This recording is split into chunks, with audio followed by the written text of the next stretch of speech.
What up, guys? JZNES here, back with a 2017 retrospective. We're gonna look at the whole year, see all the games I beat, see everything like that. We're just gonna take a look back, reminisce on the year, a little bit, and just kind of see how things have come along the way. So let's take a look. First of all, I'm gonna start off by giving you guys my little gift to you guys for the Christmas that I missed. I'm gonna give you guys a little update on my December backlog there and see what we've beat. So let's do that. Zelda Breath of the Wild. Yeah, well, you didn't even know I was playing this, huh? Like, I could have mentioned it in the last video, but actually started it the next day after I made that video. But anyway, Zelda Breath of the Wild here. We got, it's critically acclaimed as one of the greatest Zelda games of all time, and I'm just like thinking before I play it, like, really? This is as good as everyone's saying? But very thankfully, once I played it, I actually really ended up really loving it. But at first I was kind of, I was trying to find a way to not like it like everyone else did, just because I wanted to be different from the crowd. But the Great Plateau, as soon as it's like 5 minutes in or like 3 minutes in or something, you're on this Great Plateau, you're already playing the game, you just boom, you're right into it. It's you're getting the whole experience. The old man is there, just like in Zelda 1. I mean, that's the coolest thing. All of the Zelda games are represented here, like pretty much all of them. Other than Spirit Tracks or some shit like that, but you have the Rito people, you have the Zora people. I mean, it's all the races are there that you've seen in all the other Zelda games. Well, most of them anyway. Each game has something that represents it. Even Zelda 2, when you fight like what are they called? The ninja people, like out in the overworld, when they disguise themselves, it's exactly like Zelda 2 when you go into the towns and the little people turn into bats and they fight you and shit. There's so many things. There's so many cool references all over the world. So I mean, I really loved it. But one thing that really bugs me about this game, the rain mechanic, is stupid. Why make a game where the whole point is climbing, right? And you're climbing, you're almost there, and you're almost there, and it just starts raining, and you fall and die, and you go halfway across the world again. Why would anybody do that? That seems like the stupidest thing. Like, I know it's supposed to be realistic. I didn't even mind the thunder or anything, but the rain thing was so stupid. I don't understand why they did that. In a game about exploring, maybe in select areas they could make it raining so that you could but when it just starts randomly happening out of nowhere and you're almost at the top of that cliff and you fall and die and go halfway across the world, it just sucks. But I mean, it's just a little minor thing, It really sucks when it happens though, so that's kind of a major thing when it happens. But so I didn't like that very much. The music was a little bit muted and tone. I get it's like an atmospheric game, so that's what they were going for there, but when the music was playing, it was always really cool. Like the battle themes and stuff, they're always awesome. So I just wish they would have gone with a little bit more of that, kind of done that a little bit more. Other than that, though, this game is fucking awesome. And you go around and you explore, and it's a lot of fun. Getting the little Korak guys could be kind of annoying if you're trying to get them all, but who get them all? Like completionist or something. But it's. I really loved it. I got a lot of those guys. I mean, I only got 300 of them or something. But, you go around, you get the shrines. I did all the shrines, got all 120 shrines. So, I got my life bar all maxed out and, did the 2.5 stamina wheels or how much you can get for that. Which is cool. So, I really love this game. I'd really definitely recommend it to any Zelda fan who's kind of on the fence. Wii U's kind of not that expensive anymore. I mean, they're sort of still rare just because nobody really bought them or whatever. They're not rare, but they're uncommon or whatever. So I don't know, if you've got a Wii U, you could play it that way. Otherwise, you're gonna buy a Switch, and it's there's a whole bunch of money invested in that. But if you're gonna buy a Wii U, you might as well just buy a Switch anyway, because it's about the same price, honestly. But I don't know. I thought it played fine on the Wii U. I don't know. I never saw any kind of bad thing, but yeah, I really love this game. Maybe I'll do a more in-depth review at some other point, but I got that off the backlog, Zelda Breath of the Wild there. And then the other game, which is, it's right here. Don't you see it? It's right here. I can't really show it to you because there is no physical edition. So we're going to use my awesome Life is Strange physical edition here from the original game. We got Life is Strange Before the Storm. So before this, over here, before, or would it be over here? Before the storm? I don't know. Anyway, so you play as Chloe from this game, and you get to kind of explore the whole world before the storm. 2010, so you kind of see how Chloe becomes to where she is, and this is after Max left, so you kind of get to see the plight there of Chloe dealing with that, and then she meets Rachel Amber, of course, and they go on their misadventures, and I originally thought, after playing episode 1, I thought, well, this is pretty good, but I don't see how they're gonna really, put it on par with Life is Strange. But after playing all 3 episodes, I finally played the 3rd episode, and I won't really spoil anything, but I'm glad to say that they actually really did pull it off. My original problem with the whole thing was, how are you supposed to make the legend that is Rachel Amber? Everyone talks about Rachel Amber in the first game. In this game, everyone says something about her, so she's like this legendary figure. She knew like everyone. She's like the most popular girl. When you humanize that a little bit, that's fine, and that's good. And she was kind of a mythical character, so it was kind of cool to see the human side of Rachel Amber. And of course, it's cool. She's a really good character, and even when you get to actually meet Rachel Amber and get to see her and everything, because she's missing in this game or whatnot, it's a lot of fun to hang out with her and that kind of thing. So, but my only one complaint with Before the Storm, I mean, there's a few complaints, but whatever, those are minor complaints. There'd be maybe some story spoilers in there. I guess this is kind of a spoiler, but we already knew, like, if you know from this game, like going in, so I guess kind of major spoiler for Life is Strange. Okay, so in Life is Strange, you find out that Frank and Rachel, sometime after Chloe and Rachel was a thing, that Frank and Rachel was a thing. And we don't get to see that. We knew we weren't going to get to see that in Before the Storm. But why couldn't we have like a little clip in the ending montage there of them breaking up or whatever, and then her getting together with Frank just to get back at Chloe, or however that was going to work. We still don't know why that happened. We still don't know why she got with Frank, which is weird. And we don't know what leading up to the events of Mr. Jefferson and all of that. We don't know. It's like, I don't understand it. So there's a lot of unanswered questions, which would really set up for a perfect game, where they have this game, and then they have Before the Storm, and then they have a middle piece.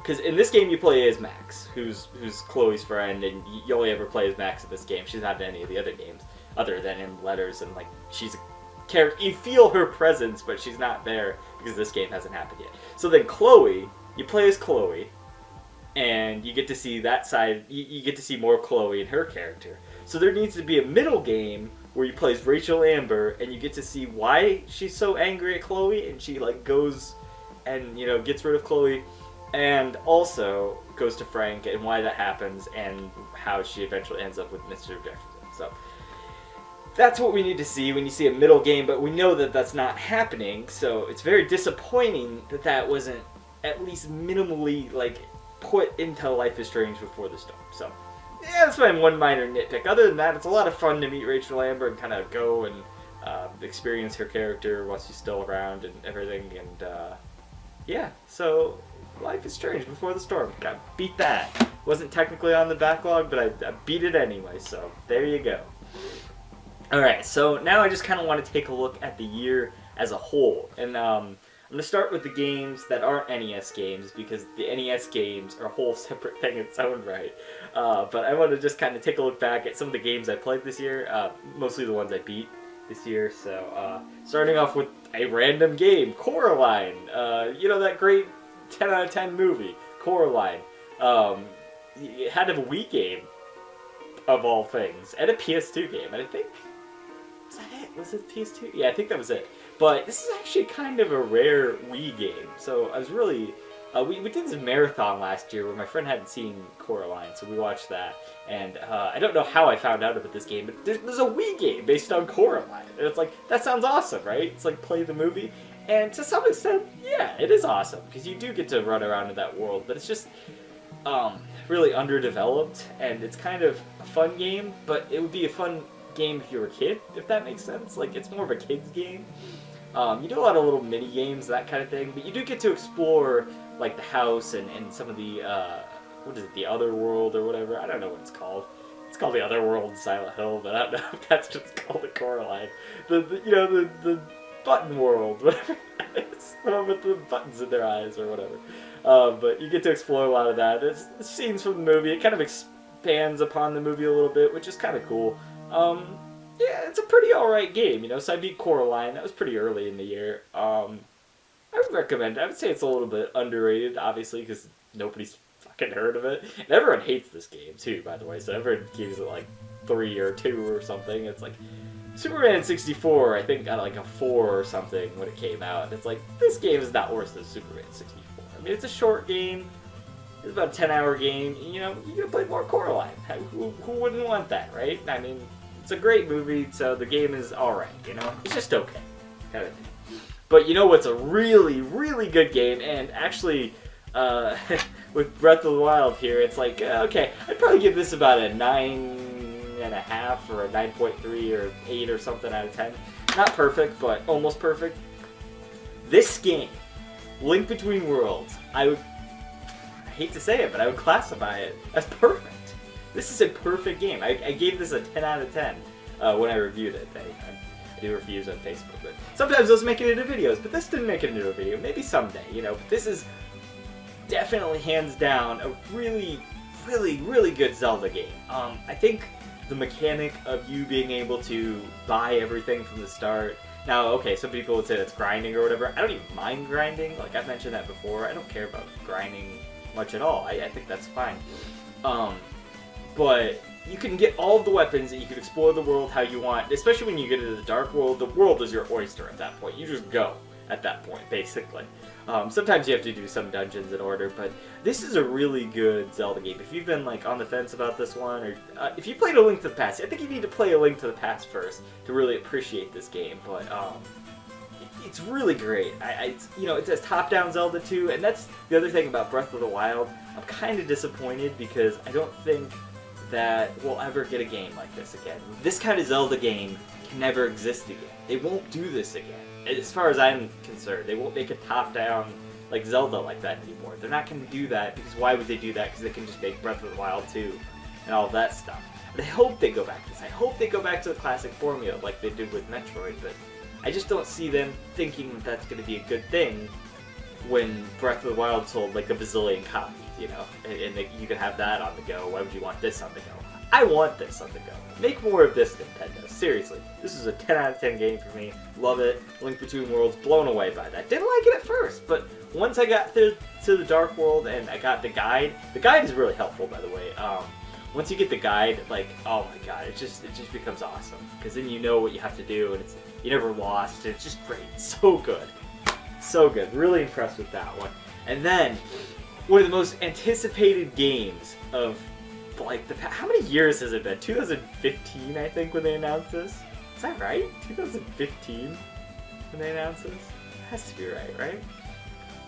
Man, it didn't even come out until this year. That's pretty crazy. But everybody knows. I go on and on about it, I think, in like some of my Let's Play videos. But I love Persona 4. Persona 4 is my number 4 game of all time on my top 10 list. Sorry for the spoiler there if I ever make that video, but I love that game. It's so good. It's so good. It's perfect. I would definitely classify that as perfect. There's things I don't like about it, sure. But to me, those things don't bother me enough for it to not be a 10 out of 10 perfect game. Every time I play it, it blows my mind. The first time I played it was magical. It was transformative. I beat it in 1 week. Like, of just literally playing it. Like 60 hours I played all in this 1 week, and it was amazing, and I loved it. And I played it probably like 4 or 5 times since then, and I've 100% completed it. I love it. I love it. I love it. Persona 4, one of the best games of all time. So when I heard that Persona 5 was coming out, I was pretty hyped, obviously. I pre-ordered the special edition from Amazon like the minute it was available, and it took so long. It took so long for this game to come out. The wait was real, you know, and it just kept going and going. They kept delaying it and stuff, and then eventually something happened. It came out, and I have it, and I have Persona 5, and I got this too. It's like the Steelbook thing or whatever. So Yeah, Persona 5! And I got the collector's edition. Of course I did. Why wouldn't I? It's Persona fucking 5. It was like $80. Like, why wouldn't I? Mayhap was like... He was like... It's always just so funny to me. He's like, I don't think I'm gonna get the collector's edition. I'm like, it's only $20 more. What are you fucking talking about? You're gonna get the collector's edition? It's Persona fucking 5. Of course you're gonna get the collector's edition for $80. I mean, come on, man. It's awesome. You get the steelbook and all the other bonus stuff in there and all the extra stuff. But anyway, Persona 5, when this came out, it was pretty good. You know, it's awesome. I loved it, of course. I mean, it's stylistically and aesthetically, this is like one of the most like intense and awesome experiences somebody can have. But you know what? I have a few problems with it. Is it perfect? No, it's not perfect. It's like a 9.5 or something like that. Now, okay, so my problems with Persona 5 here. Okay, so the aesthetic and the style is awesome. The battles are amazing. The characters are great, you know? Persona 4 level? Maybe not, but, you know, like, they're still pretty awesome, you know? Morgana, my cat, you know? There was a cat! There was a fucking cat! I mean, Teddy was a pervert, but this is a cat, you know? It was, like, awesome. There's a cat as your little guy. And he turns into a cat in the real world, and then he's like this like Zorro guy in the other world. It's so cool. You know, the whole exploring Mementos, not Tartarus, that's number 3. But exploring Mementos was cool, and doing all this stuff was awesome. There's so much to do, and actually I stayed in the casino level so long just because I wanted the Persona Alice. I grinded literally 20 levels at this casino. I spent like maybe 40 or 50 hours grinding in that casino. You're not even supposed to grind in this game. That's okay. That's one minor complaint I have.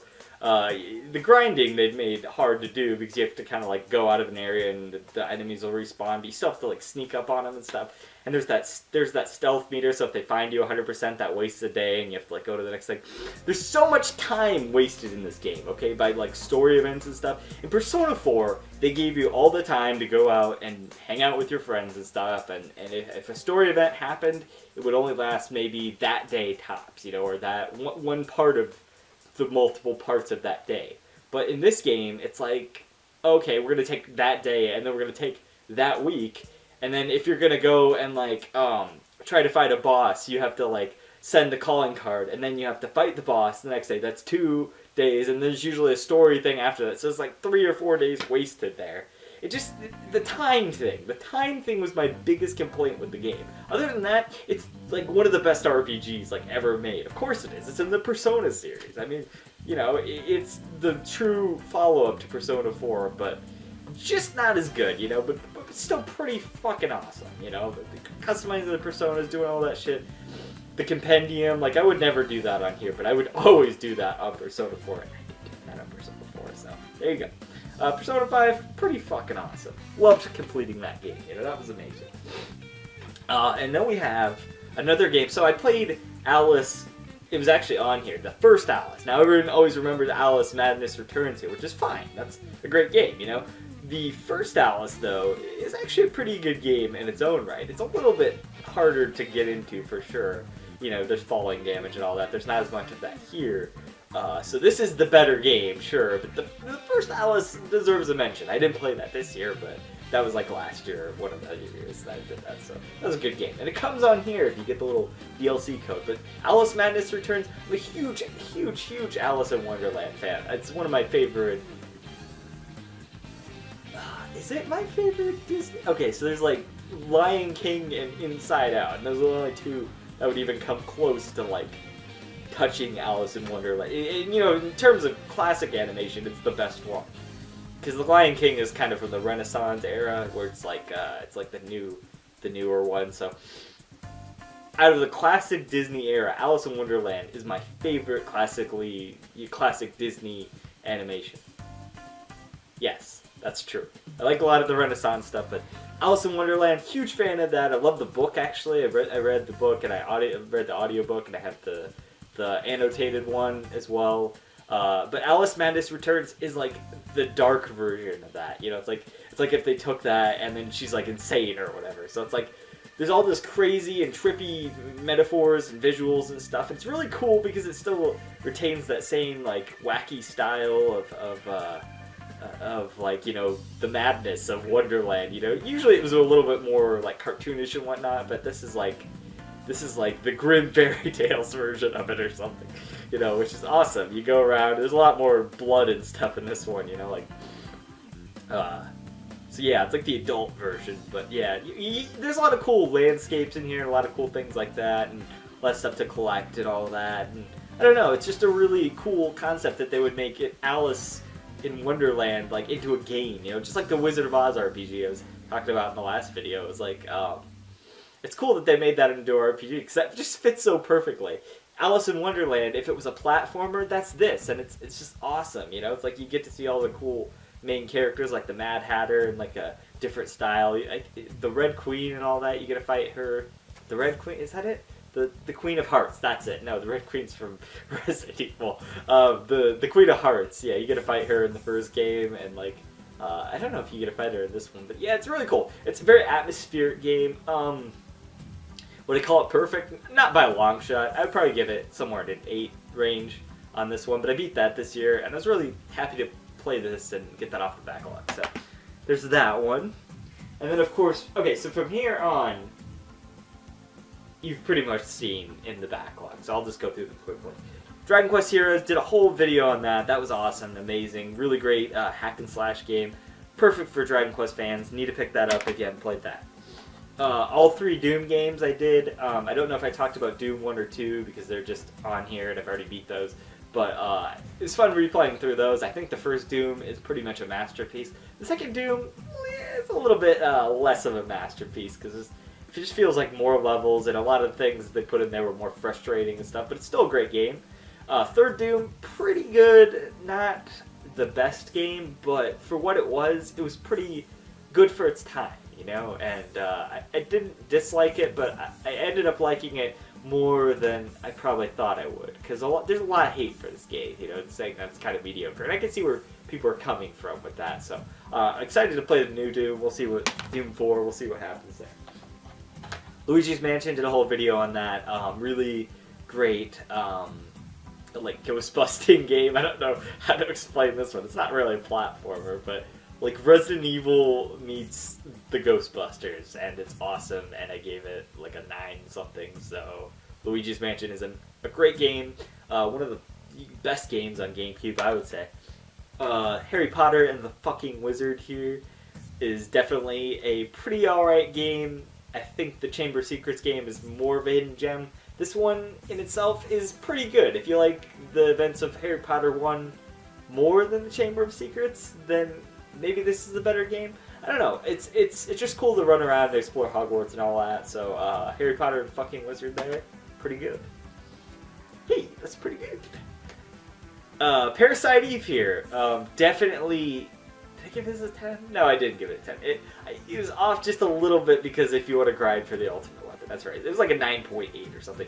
This is I would call this an underrated. This is a hidden gem right here from Square Enix from the PlayStation era. Like, this so got overshadowed by Final Fantasy VII, and games like Einhander got overshadowed by that, and the Final Fantasy games in the PS1 era. You have to play this game. It's like Resident Evil meets Final Fantasy. It's the coolest fucking RPG I've played, I think, on the PS1.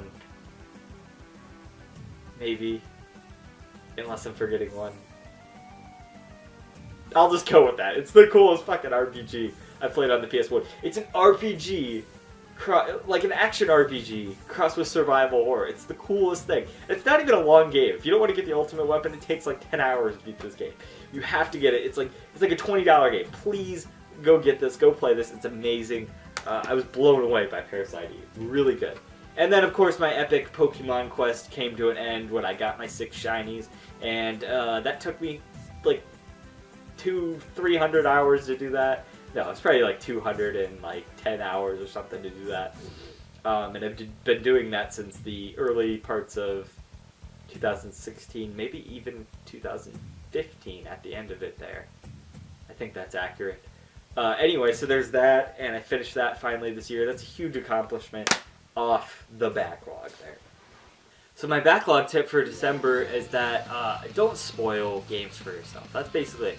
It'll, if you spoil a game for yourself, not only are you denying yourself the experience to play that game and fully experience that game, but you're denying yourself the experience to really be wowed by that game. You know, if you're spoiled, you're always going to be thinking in the back of your mind, if you have like one thing that you got spoiled for, you're going to be thinking, oh, well, when's that happening? When's that going to come? When's that going to come? When's that going to come? You're not going to be enjoying the game. You're going to be waiting for that thing to come so you can see how it fits into the rest of the game. You know, and you're not going to be enjoying yourself as much by spoiling a game. So don't spoil a game for yourself. And how this works in the backlog and beating games and stuff, when you don't spoil a game for yourself, at least for myself, I feel like I have more of a drive, especially with a game. Here's the reason I'm talking about this. Breath of the Wild. You know, I went in pretty spoiler free on this, so you know, it's hard to like not go in fully spoiler free, but for the most part I went in spoiler free, and it was always magical to discover that something was in the game. You know, like obviously the Master Sword's gonna be in there, and Hylian Shield and stuff like that, but you know, there's little other things that are in there. Like I was very surprised about some of the races that were in there, and you know, some of the references that they put in there and stuff.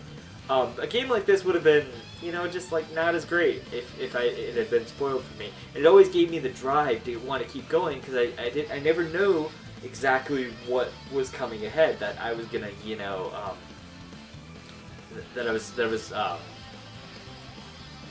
it helped me to keep the drive to keep playing the game, you know, especially with a big game like this. So, because I never knew what I was going to run into, and that was the fun of the game. So, there you go. Don't spoil a game for yourself. It'll help you in the end by, you know, basically, you know, keeping the drive to play the game. So, now that we've gotten through that, let's talk about some NES games that I beat this year. Battle Chess. I beat that at the beginning of the year. I was on some kind of chess kick back then. Another one off the list there. We have Guerrilla War, which is actually like a pretty cool shooter. I think it's an overhead shooter, actually. Yeah, it's an overhead shooter for sure. Pretty underrated overhead shooter there. It's a lot of fun. You can definitely beat it in like one go, because I think you have like unlimited continues or whatever. But it's just a lot of fun. You get a lot of power-ups and stuff. It's pretty cool. Good game to get off the list, you know. You know, okay, with NES games and getting them off the backlog, it's more like quantity over quality, so sometimes they're not the best games, but sometimes you find little hidden gems in there, like Guerrilla Wars, for example. Home Alone on NES, which a lot of people don't actually really like this game, and I can understand why, because it's kind of a tedious sort of experience. But if you know about the glitch where you can get the one guy on the stairs, it actually becomes a lot more enjoyable, because you can just trap the one guy, and as long as the other guy doesn't get free, look up what I'm talking about. You'll understand the glitch when you see it. But then you only have to deal with the one guy, and you can like swing over to your treehouse, and if you do it at the right time, he like doesn't know that you're there for like a few minutes. The whole the whole point of the game is to survive for 20 minutes. Yeah, actually, like in real life, 20 minutes you have to survive. And I don't know, was there a counter or something in the game? I don't remember if there was. Anyway. Basically, you have to survive 20 minutes. So, the whole point of it becomes you're setting the traps just like in the movie, and it's really a lot like the movie. It's very accurate to the movie game adaptation for NES, you know. And you're side-scrolling through the house and like picking up traps, and you have to like strategically think, okay, I'm going to pick up this trap, I'm going to set it here, this is how it's going to distract him. So if you're on the top floor and you set a trap, and it distracts him or whatever for a few seconds, he's not going to notice that you went to to your treehouse through the zip line or whatever, and so he won't know that you're there for an extended period of time, and you can kind of, some people would call that cheating. I call it an exploit, I guess, if you really want to get, like, you know, mean by saying words like that, but that's how you beat a game like this, you know. I just thought it was kind of cool how the whole point is you survive for 20 minutes. It's definitely a really neat, unique experience on the NES, you know, for sure. Very faithful to the movie in terms of, you know, the game. And you know, it's not a great game. I'd give it like a 6, but it was a very unique game for the NES. It's more unique than the sequel. As unique as the movie, probably not. Obviously, it's a Christmas classic, but Nappy Land. Actually, I think I got this game into my head because who was it that kept talking about this? I think it was Ian or somebody on the podcast who kept CU podcast who kept mentioning this, and I was like, okay, that looks like a pretty easy game. You know, it's a pretty fun and alright game, Mappy Land. It takes a little bit doing sometimes, and it's kind of hard in the middle there on some of the stages. Some of the stages are like ridiculously easy, some are ridiculously hard. So a decent, pretty decent little game there. Got that off the NES list for this year. Okay, now here is a pretty good, I wouldn't call it a gem because everyone pretty much knows about this in DuckTales, but Chip 'n Dale's Rescue Rangers that's what yeah. Chip 'n Dale's Rescue Rangers, which is a great, it's, okay, so I know that this is backwards because I played the Jetsons first, but it's very Jetsons-esque where you pick up boxes and throw them at your enemies and side-scroll through the levels. This is obviously the game that came first and where the Jetsons probably got its inspiration from, but it's a really fun game. It's a pretty hard game, but it's very short, so it doesn't feel like it's not doable, if that makes sense. You only have a certain amount of lives, but you can get through it pretty easily. And I don't know how it is with the 2 players, but there is a 2-player option, and that's what most people know this game for.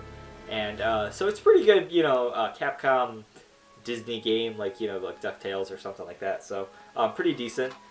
I really enjoyed it.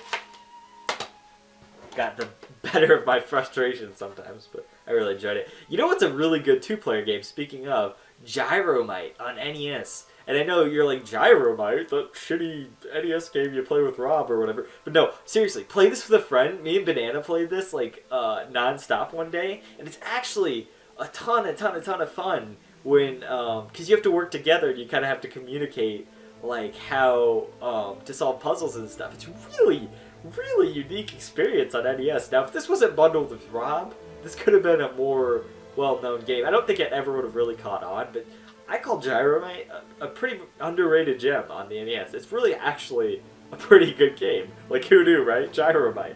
But for 2 players, you gotta have co-op on this, otherwise it's just a shitty game. But yeah, actually a really fun game, 2 players. Who knew, right? Really decent. It's more like a puzzle game with the 2 players. Now, here's another really underrated game that I really love. I would love to make a JZNES on this in the future because everyone hates this game for some reason. Star Wars, the original on NES. This is such a good fucking game. I would give it like a 9 level. It's like 9 level for me.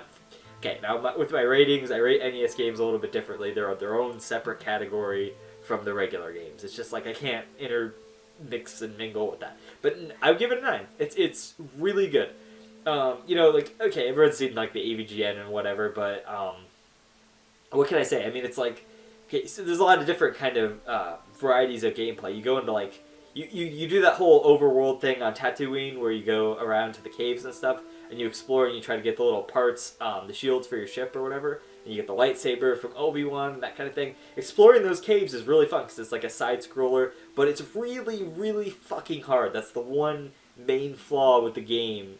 I wouldn't call it a flaw, but it's ridiculously hard. But once you get it down to a science, Tatooine's easy, and then you get to the spaceport there, and then you take off in the Millennium Falcon, and you're like dodging asteroids. It's so accurate to the movie that it's crazy how accurate it is to the movie. Oh yeah, and everyone who like fucking Last Jedi, spoilers for Last Jedi. Oh my god.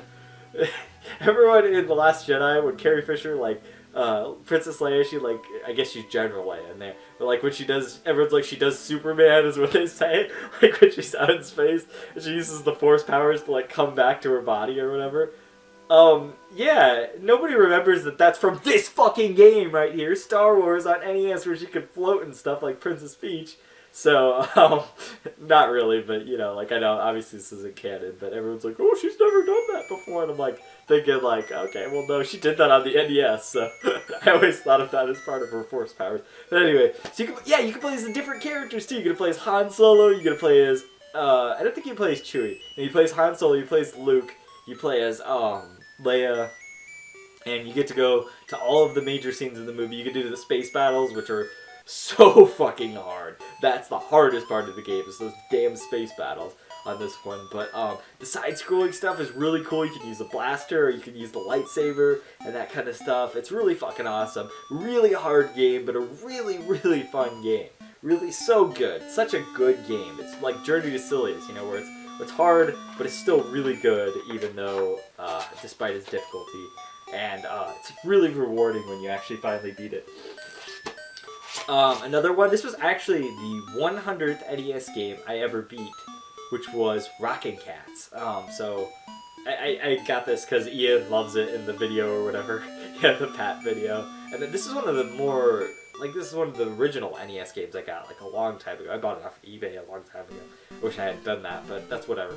You know, back when I was first collecting for my collection and whatnot. So that's game 100 there that I beat. That's kind of why it's a special game. It's an alright game. I wouldn't say it's like the best game ever or anything. I know I alluded to it in the JZNES videos being really good, but you know, it's pretty good. I still like it. I would say it's underrated for sure, but Rockin' Cats, you know, it's got this cool swinging mechanic and everything, and it's a pretty decent game, you know? Who wouldn't want to play as a cat that's rockin', right?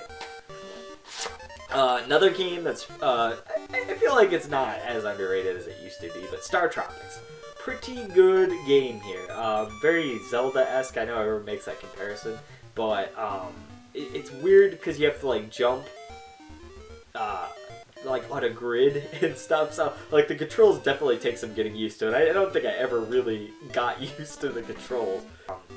Where you go around to all these different caves and you kind of do all this different stuff, and you do a lot of exploring, and it's just really cool, you know, and you know, it's like, well, I don't want to say that, that's kind of spoilers, actually, but it's the ultimate kid-on-an-adventure kind of NES game, just really unique for its era, a very cool adventure game on the NES, you know, so, very Zelda-like. Okay, and then there is Bomberman, which is a fun game on the NES. It's really good, actually. The sequel actually has multiplayer, which is a lot more fun because you can play as with 3 people. Why 3? I don't know. You still need the 4 score, so why couldn't it be 4 people? I guess frame rate issues or something. I don't know. But that one's more fun for the multiplayer. But this one, as a single player experience, there's like 100 and some levels that you get through, and they become really hard near the end, actually. Somewhere in the middle, they're pretty hard too, but there's a password feature, so you can always go back to that. The only thing about it is the password is like super long, and why do you have to put that in every time? Why can't you just click continue? But other than that, Bomberman, I mean, it's Bomberman, you know? It's a lot of fun, and I really did enjoy Bomberman there. So I beat that. These are all games I beat, by the way. I'm not just showing you random NES games. So, speaking of that, really hard fucking games, Back to the Future on the NES. I never thought I would beat this game, but somewhere in the year, I really got into this groove. Like, it was after Journey to Silius, I think it was after Star Wars, and I'm like, I have to beat this fucking game. I just gotta beat it. I have to beat it. And, you know, like, okay, so a lot of people don't like this game because they're like, oh, you know, Marty, you gotta run, and all this shit. And it's like, it's a pretty decent game. It's not the best game, but it's an alright game. Rue from the Clan of the Grey Wolf does a really good, like, fake review on it, which is actually a real review, but it's like, he usually does 16-bit games, but it's like called 8-bit gems because it's April Fool's video, but that's, and he reviews it positively, basically, and he really enjoyed the game. So, you know, him and the LJN Defender and all those, and I'm like, well, maybe I should give it a shot, you know? Let's see if I can beat this thing, finally. And I finally did at one point. It's really fucking challenging, especially at the end. It's really insanely challenging, but you know what? I beat it, and I'm really glad I did, because it's not that terrible of a game. It's an okay game, you know? It follows the movie. As much as people will say, oh, it doesn't follow the movie at all. Well, of course it follows the movie. It's got all the major scenes in there and that kind of thing. So, I think it's pretty cool. It's a pretty good, decent game. I know nobody likes it, but I think it's a little bit underrated. So, pretty decent, you know, movie-based game on the NES. And so, to end things here, let's show another movie-based game that everyone hates on NES. Boom! Ghostbusters. Now, everyone hates this game, because of the AVGN. The Back to the Future as well, everyone kind of hates that because of the AVGN. Also, Dr. Jekyll and Mr. Hyde, which probably deserves the hate, but it's also not that hard or bad of a game. But this also is not that hard or bad of a game. It's just kind of tedious, I guess.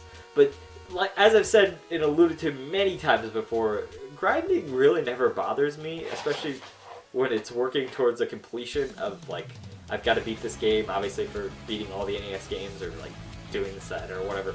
I don't know. Beat this game to the next game kind of thing. I don't know. Just to have the rights to say that I beat Ghostbusters or whatnot on NES there. But it's a pretty decent game. Everyone hates this game for some reason. They don't like how you have to bust the ghost. But I think the ghost busting is actually the most fun part of the game. The stairway isn't actually even that bad. It's really not that hard if you get the little food or whatever. You have to wait for them. You just have to do the right timing and that kind of thing. Okay, I admit I used the glitch there on the stairway just because it ended up getting kind of hard to keep doing the food thing. Every time I would die on the final boss or whatever. But it really kind of follows the idea of the movie and the driving sections. Everyone hates those and everything, but there's ways around that. Okay. Everyone always says buy the little thing that scoops up the ghosts or whatever, but it's not really worth it because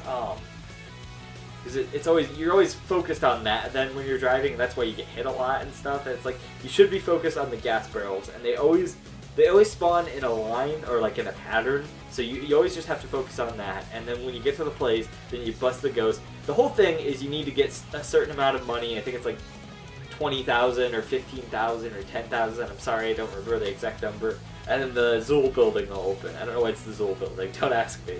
But then you go in there, you do the stairway thing, and then you beat the game once you beat the demon at the top. Gorza, isn't that it? That's the call, but it's Gozer. Gozer, the traveler, will come in one of many forms. Whatever, you know what I'm talking about. But anyway, yeah, it's cool. It's a good game. I don't think it's that bad. I think it's kind of unique. I would give it a 7 on NES. So yeah, pretty decent game there, Ghostbusters. So yeah, I beat. That was 23 games that I beat there this year, and I'd say it's pretty good. Not bad. That's like I said, almost 2 games a month. And yeah, I'm really actually pretty happy with that.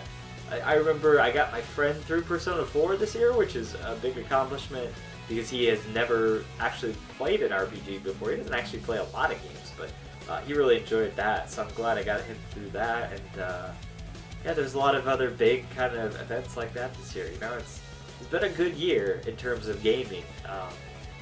Games like Breath of the Wild and Persona 5 and games like that. So, and Life is Strange, Before the Storm, all that kind of stuff.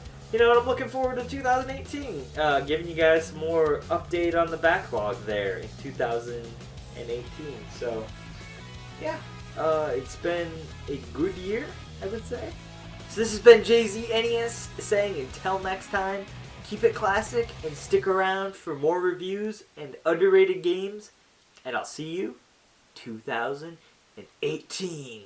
Whoa!